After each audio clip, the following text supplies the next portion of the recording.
It's 2 in the morning. Your baby has been crying for what feels like hours. You've tried feeding, you've tried rocking, you've checked the diaper. Nothing works. You're exhausted, you're frustrated, and deep down, you're starting to wonder if something is wrong. And then you stand up. And just like that, silence. The crying stops. Your baby relaxes into your arms. Their breathing slows. Their tiny body goes soft, like a switch was flipped. Most parents think this is just a coincidence, or that the baby simply likes being higher up. But what's actually happening is something far more extraordinary. If you've ever held a baby, you've probably experienced this. The moment you stand up and start walking, even just a few steps, something shifts. It happens with newborns, it happens with 6-month-olds, it happens in Tokyo, in Sao Paulo, in London, in Lagos.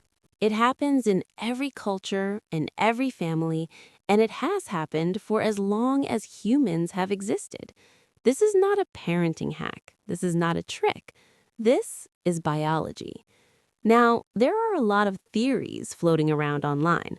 Some people say it's because the baby can hear your heartbeat better. Others say it's the body warmth. Some even say babies just enjoy the view from higher up. And while these ideas sound reasonable, none of them are what's actually going on. Because in 2013, a team of scientists in Japan and Italy discovered the real reason. And it has nothing to do with height, warmth, or heartbeats. It has to do with something that's been hardwired into your baby's brain for millions of years.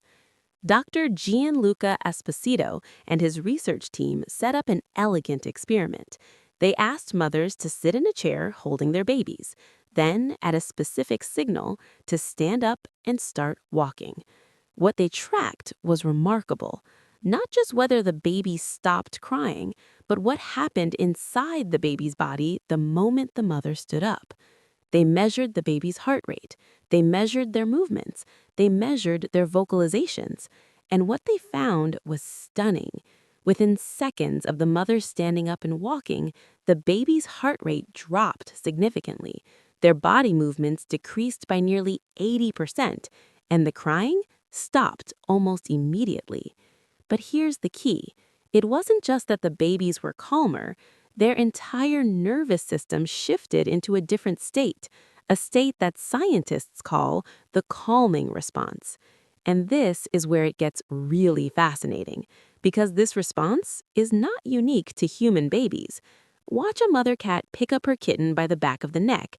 The kitten instantly goes limp. It curls up. It stops meowing. Its heart rate drops. This is called the transport response, and it exists across virtually all mammals: mice, lions, deer, primates, and yes, human babies. It's an ancient survival mechanism. When a mother mammal needs to move her young quickly, whether to escape a predator or find a safer location, the baby needs to cooperate. A crying, squirming baby would attract danger, so evolution designed a system, a biological off switch that activates the moment a baby senses they're being carried. And your baby still has the system running inside them. So what exactly happens inside your baby's brain the second you stand up? First, the cerebellum, the part of the brain that processes movement and balance, detects a change. You're no longer still, you're moving, and this sends a signal. That signal travels to the parasympathetic nervous system, sometimes called the rest and digest system. This is the part of your baby's brain that controls relaxation. And within seconds, a cascade of changes begins. The heart rate slows, the muscles relax, stress hormones like cortisol start to decrease. The baby's body literally shifts from a state of alarm to a state of safety, all because you stood up and took a few steps.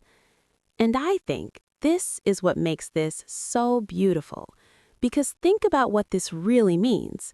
When your baby is crying and nothing seems to work, and then you stand up and hold them close, your baby's brain is not just registering that you're taller now or that the room looks different from up there. Your baby's brain is recognizing a signal that's been passed down through millions of years of evolution, a signal that says, I am being carried, I am being protected, I am safe. Your arms are not just arms. To your baby's ancient brain, your arms are the safest place in the entire world. So the next time you find yourself pacing around the living room at 3 in the morning with your baby finally asleep against your chest, I want you to know something. You're not doing something wrong because your baby only calms down when you carry them. You're not creating a bad habit, and you're not spoiling them. You are activating a biological system that has kept mammal babies alive for 65 million years. You are doing exactly what your baby's brain was designed to expect. You are not just a parent holding a baby. You are the answer to a call that's older than language, older than civilization, older than humanity itself. So here are 3 things to remember from today. 1. When your baby won't stop crying, stand up and walk slowly, not because it's a trick, but because it activates a real neurological response. 2.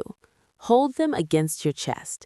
The combination of your heartbeat, your warmth, and the sensation of being carried creates the strongest calming signal your baby's brain can receive. 3. Don't sit down too quickly once they're calm.